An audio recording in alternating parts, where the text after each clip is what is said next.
আজকের এই ভিডিওটা অতি গুরুত্বপূর্ণ। দেখা মাত্র প্রত্যেকটা বাংলাদেশী নাগরিক এটা ভিডিওটা শেয়ার করে দিবেন, কারণ আমি যে তথ্যগুলো দিচ্ছি। নমস্কার প্রিয় দর্শক, ক্যালকাটা ডায়ালগস থেকে মনোজ দাসের প্রীতি ও শুভেচ্ছা নিন। হেডিং যেটা দিয়েছি যে এপ্রিল নির্বাচন কি ইউনূসের এপ্রিল ফুল। এপ্রিল ফুল কেন কি এটা মোটামুটি আমরা সবাই জানি, কিন্তু এটার পেছনে কিন্তু শুধু যে মজা আছে তা নয়, ইউনূস মজা করতেও এটা দেননি। সুতরাং সেটা বোঝাতে গেলে অল্প দুটো কথায় এপ্রিল ফুল কি সেটা নিয়ে বলি। এপ্রিল ফুল এই ব্যাপারটি হচ্ছে ওয়েস্টার্ন কান্ট্রিজে, পার্টিকুলারলি খ্রিস্টিয়ানদের মতে কাছে এটা হচ্ছে একটা মজার দিন। এটা মজা করা হবে। এই মজাটা কেমন? মজার মধ্যে কিন্তু কোন রকম শয়তানি, এটা নির্ভেজাল মজা, কোনো শয়তানি নয়, কোনো খারাপ কিছু নয়। এটা একটা নির্ভেজাল মজা করার দিন, এপ্রিল ফুল। এর বর্ণনা বাইবেলে আছে, এর বর্ণনা ইহুদিদের বিভিন্ন ধর্মগ্রন্থে আছে, তাদের ধর্মগ্রন্থেও আছে। আবার ইসলাম বা মুসলিমদের কাছে এই দিনটি কিন্তু দাঁড়িয়েছে একটা খুব ক্ষতিকর দিন হিসেবে এটা দাঁড়িয়েছে। এটা হচ্ছে স্পেনে পঞ্চদশ শতাব্দীতে, সেখানে মুসলিমরা তারা স্পেন দখল করে স্পেনের সাম্রাজ্য স্থাপন করেছিল। তারপর সেখান থেকে মুসলিমদের বিরুদ্ধে ওখানে খ্রিস্টিয়ানদের তাদের লড়াই শুরু হয় এবং মুসলিমরা সেখান থেকে পালাতে শুরু করে। অনেকে মারা যায়, বহু মৃত্যু হয় এবং শেষমেশ যখন বেশ কিছু মুসলিম সেখানে ছিলেন, যাদের বেশিরভাগই হচ্ছে শিশু, নারী, বৃদ্ধ যারা ছিলেন এবং হয়তো অন্যরাও অল্প পরিমাণে ছিল, তাদেরকে তখন স্পেনের রানী ইসাবেলা তিনি তখন বললেন যে তোমরা যদি বাঁচতে চাও তাহলে তোমাদের বাঁচার সুযোগ দেয়া হচ্ছে, তোমরা তোমাদের যে বড় মসজিদ আছে ওই মসজিদে গিয়ে আশ্রয় নাও। ওই মসজিদে আশ্রয় নিলে আর তোমাদেরকে হত্যা করা হবে না। সবাই দল বেঁধে সেই বিশাল মসজিদে গেল, গিয়ে সেখানে গিয়ে আশ্রয় নিল। তারপর সেখানে আশ্রয় নেওয়ার পর দেশে যখন বাইরে আর কোনো মুসলিম নেই, তখন সেই মন্দিরে আগুন ধরিয়ে দেওয়া হলো। আগুন ধরিয়ে দিয়ে তাদেরকে এবং আগুন, গুলি সমস্ত করে সমস্ত মুসলিমকে সেখানটায় মেরে ফেলা হলো। সুতরাং এই যে এপ্রিল ফুল, সে দিনটি ছিল এপ্রিলের 1 তারিখ। সম্ভবত আমার এই মুহূর্তে সালটা মনে পড়ছে না, বোধহয় 1490 এইরকম একটা সাল হবে খ্রিস্টাব্দ। তো এই হচ্ছে এপ্রিল ফুল। অর্থাৎ এপ্রিল ফুল কেবল নির্ভেজাল মজা করার দিন নয়, এই দিনে দুঃখেরও দিন আছে। বাংলাদেশে ইউনূস যে দিনটি করতে চাইছে নির্বাচন, এপ্রিলের প্রথম সপ্তাহে প্রথম দিনের কথা তাতে মনে পড়ছে। এই এপ্রিল ফুল গল্পটা, এপ্রিল ফুলটা কি দুঃখের হবে না আনন্দের হবে? আনন্দের জন্যই তো নির্বাচন, কারণ দেশ জুড়ে সবাই চাইছে নির্বাচন এবং অত্যন্ত জলদি নির্বাচন। সেনা বলে দিয়েছে ডিসেম্বরের মধ্যে নির্বাচনের কাজ শেষ করে জানুয়ারির 1 তারিখে নতুন সরকার যাতে বাংলাদেশে ক্ষমতা নিতে পারে তার ব্যবস্থা করতে হবে। আর এই কথা বলছে বিএনপি, তারাও চাইছে ডিসেম্বরের মধ্যে নির্বাচন পর্ব শেষ করতে হবে। এবং বিএনপির সাথে আরো অনেক রাজনৈতিক দল তারাও এই দাবি করছে। আওয়ামী লীগ তো এখন বাংলাদেশে প্রায় নেই, তাদের কাজকর্ম সেখানে নিষিদ্ধ। সুতরাং আওয়ামী লীগের কি করছে সেটা আমি বলতে পারবো না। তবে কলকাতায় আওয়ামী লীগের যে নেতারা রয়েছে সেই নেতাদের সাথে বক্তব্য, তারা যে কথা বলছেন, তারা বলছেন যে ইউনূস এই এপ্রিলের যে নির্বাচনের ডাক দিয়েছে সেটা হচ্ছে মানুষকে ধোঁকা দেওয়ার জন্য এবং নিজের জন্য তিনি আরো কিছুটা সময় কিনে নিতে চাইছেন। তার জন্যই তিনি এই এপ্রিলে নির্বাচনের কথা বলছেন এবং এটা দিয়ে তিনি মানুষকে এপ্রিল ফুলই দেবেন। কেন যেটা এপ্রিল ফুল, এপ্রিলের নির্বাচনটা সম্ভব নয়, এই কথাটা কেন বলছেন তার উত্তরে তিনি যেটা বললেন সেটা বিএনপি যেটা বলছে তার সাথে একেবারেই মিলে যায়। বিএনপি কি বলছে? বিএনপি বলছে এপ্রিল মাস হচ্ছে কালবৈশাখীর মাস, ঝড় বৃষ্টি হয়। সেই ঝড় বৃষ্টির সময় বাংলাদেশের যা অবস্থা দাঁড়ায় তাতে ওই সময় কোনো ভালো নির্বাচন হতে পারে না, সুষ্ঠু নির্বাচন হতে পারে না।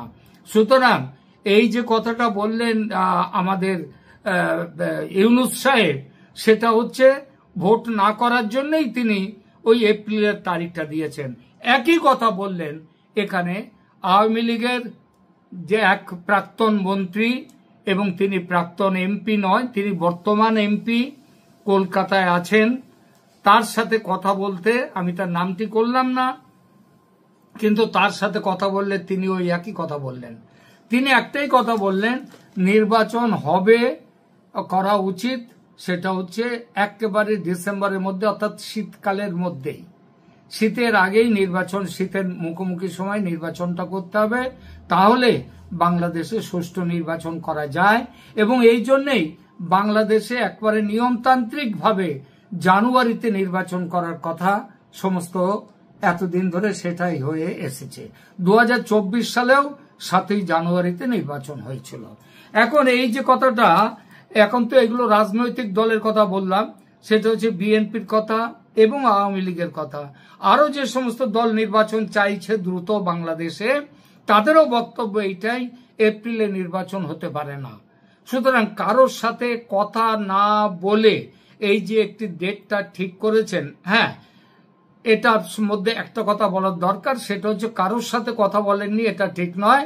তিনি কথা বলেছেন দুটি রাজনৈতিক দলের সঙ্গে, একটা হচ্ছে জামায়াতে ইসলামী, আর একটা হচ্ছে এনসিপি বা ন্যাশনাল সিটিজেন্স পার্টি, ওই নাহিদ ইসলামদের পার্টি, ছাত্রদের পার্টি, যে পার্টিটা বকলমে হচ্ছে ইউনূস মিয়ার নিজের পার্টি।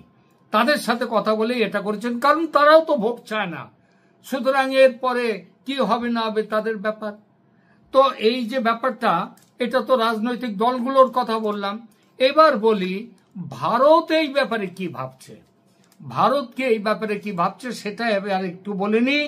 দেখুন, এই রিপোর্ট বিশ্লেষণ করে ভারত এই সিদ্ধান্তে এসছে যে এটা আদতে হচ্ছে একটা সময় ব্যয় করার, অর্থাৎ সময় নষ্ট করার একটা প্রক্রিয়া ইউনূস গ্রহণ করেছে। এবং সেখান থেকে এটাও বলা হয়েছে, এপ্রিলের কথা বলে আপাতত কিছুটা সময় খরিদ করে নিজের অবস্থানকে পাকা করতে চাইছে ইউনূস, তার জন্যই এই কথা তিনি বলছেন। আসলে কোনো প্রস্তাবিত সংস্কারের ধার তিনি ধারবেন না, এমনটাই মনে করে ভারত সরকার। এবং ইউনূসের ঘনিষ্ঠ মহলের বক্তব্য, এরপর দেশে যে সরকারই আসুক তারা ইউনূসকে রাষ্ট্রপতি করবে, এইটাই চায় ইউনূস, এবং তার জন্যই সময় নষ্ট করছেন তিনি।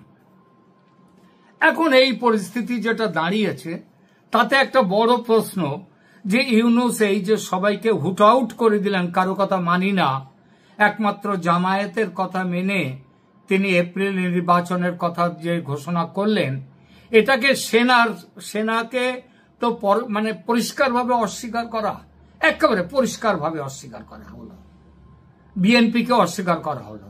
বিএনপির অস্বীকারের আমি অবশ্য খুব একটা গুরুত্ব এখানে দিচ্ছি না। তারা এখনো অবধি দাবি তোলেনি, যেটা আমি গতকাল বলেছি, যে ইউনূসের তো কোনো গ্রহণযোগ্যতা নেই, ইউনূসের কোনো বৈধতা নেই। তিনি উড়ে এসে জুড়ে বসা একটা মানুষ। যদি একটা জনগণের নির্বাচিত সরকারকে যেখানে বহিষ্কার করা হয়, তাদেরকে যেখানে বাতিল করা হয়, সেখানে যে সরকারের বিরুদ্ধে কোনো জনগণের কোনো রায় নেই, তাকে বাতিল করতে এত সময় লাগে কিসের, কেন লাগে? আমি জানি যে রাষ্ট্রপতি জনাব শাহাবুদ্দিন চুপ্পু, তিনি তাকে বললে, সেনাপ্রধান যদি একবার তাকে বলেন আমি আছি আপনার সাথে, এই সরকারকে এই মুহূর্তে বরখাস্ত করে দিন, তখন মানে চুপ্পু এক সেকেন্ড দেরি করবেন না, উনি বরখাস্তের লেখাটার সাথে সাথেই লিখে, এমনকি তার সেক্রেটারিয়েট বলে তো এখন কিছু নেই, সব সরিয়ে দিয়েছে, তিনি নিজের হাতেই ওটা লিখে দিয়ে তিনি বলে দেবেন, যান এটা সার্ভ করে আসুন, এটা সার্ভ করে আসুন, এই সরকারকে তুলে দিন। তাহলে এই যে ব্যাপারটা হচ্ছে, তাহলে সেনা কেন চুপচাপ রয়েছে? সেনা কতদিন চুপচাপ থাকবে? আবার মনে রাখবেন, মাথার উপর কিন্তু সেনার মাথার উপর একটা খাড়ার ঘা আসছে। সেই খাড়ার ঘাটা কি? সেই খাড়ার ঘাটা হচ্ছে জুলাই ঘোষণাপত্র, যেটা নাকি সংবিধানকে বাতিল করে তার জায়গায় নতুন সংবিধান হিসেবে যেটাকে গ্রহণ করা হবে। তাহলে এই যে পরিস্থিতি, এই পরিস্থিতিতে সেনা কি করবে? সেনা, আমার যা ধারণা, এবং দিল্লির সাউথ ব্লকেও যে কথা ঘুরে বেড়াচ্ছে, সেটা হচ্ছে জুন মাসের মধ্যেই সেনা একটা চরম ব্যবস্থা নেবে। সেই চরম ব্যবস্থা কি? এই সরকারকে বাতিল করে দিয়ে নতুন উপদেষ্টা পরিষদ গঠন করে 3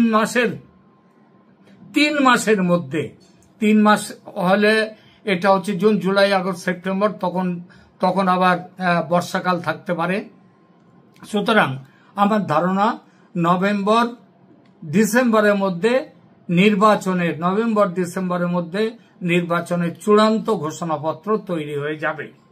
ইতিমধ্যে একটা খবর পেয়েছি দিল্লি থেকে, অসমর্থিত সূত্রের খবর, আজকের এই মঙ্গলবারের আনন্দবাজারও পর্যন্ত, মানে কলকাতার একটি বিখ্যাত পত্রিকা আনন্দবাজার পত্রিকা, সেই পত্রিকাতেও বলেছে যে অসমর্থিত সূত্রে প্রকাশ যে সেনাপ্রধান ওয়াকারুজ্জামানের সঙ্গে শেখ হাসিনার কথা হয়েছে কয়েকদিনের মধ্যে।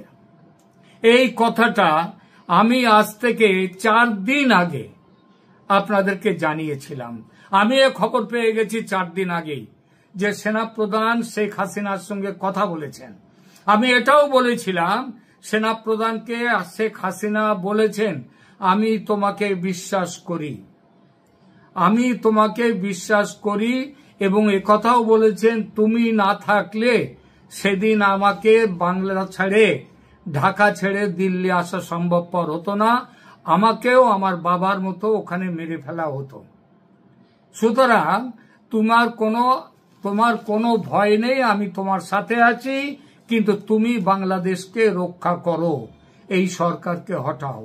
এই সরকারকে হটাবার ঈদের আগে সেটা করেননি, ঈদের পরে তিনি সেটা করবেন, এবং এটা করার পেছনে আরো একটা বড় কারণ, না করলেই সেনাপ্রধানের গদিও চলে যাবে। আর এখানে এই প্রসঙ্গে কথাটাও বলি যে ভারত সরকার নিজেও বলেছে যে ওয়াকারুজ্জামান যদি এই সময়ে ইউনূসকে হটাবার মতো কোনো ব্যবস্থা, পাকাপাকি ব্যবস্থা গ্রহণ করতে এগোয়, তাহলে ভারত তার সঙ্গে আছে।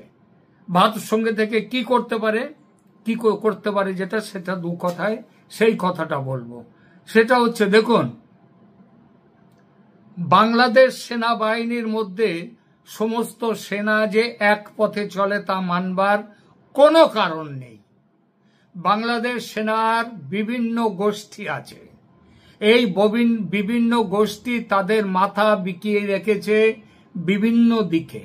এখানে আইএসআই এর গোষ্ঠীও আছে, ওই যে বিখ্যাত যে গোষ্ঠীর যে ডিভিশনের কথা বারবার ওঠে, 10 নম্বর ডিভিশন, পদাতিক ডিভিশন, এবং আরো 2-3টে ডিভিশন রয়েছে, যাদের মাথায় বসে রয়েছে যারা কিন্তু ফৈজুর রহমানের কথা আপনারা শুনেছেন, ফৈজুর রহমান, কামরুল হাসান, এরা, এবং এদের ওপরে যে এদের আজকে গুরু হয়ে বসেছেন ন্যাশনাল সিকিউরিটি অ্যাডভাইজার, ওই যে আমাদের national security adviser Khalilur Rahman, এরা কিন্তু সেনার মধ্যে থেকেও এরা কিন্তু হচ্ছে সেনার বিরুদ্ধ গোষ্ঠী। সুতরাং ওয়াকারুজ্জামান এগিয়ে এলে সেনা যে একত্রভাবে, গোষ্ঠীবদ্ধভাবে একসাথে থাকবে এবং দেশে যে কোনো রকম গোলমাল হবে না, এটা ভাবা যায় না।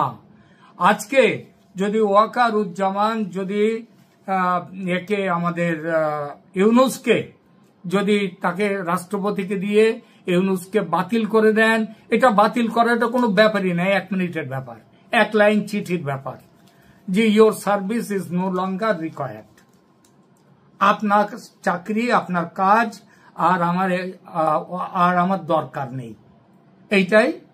সুতরাং ইউ আর রিলিভড। এই যে কথাটা, এই কথাটা দিলেই শেষ পর্ব। কিন্তু তার ওই যে রিপার্কেশন, জামায়াত তারা হয়তো রাস্তায় নামবে।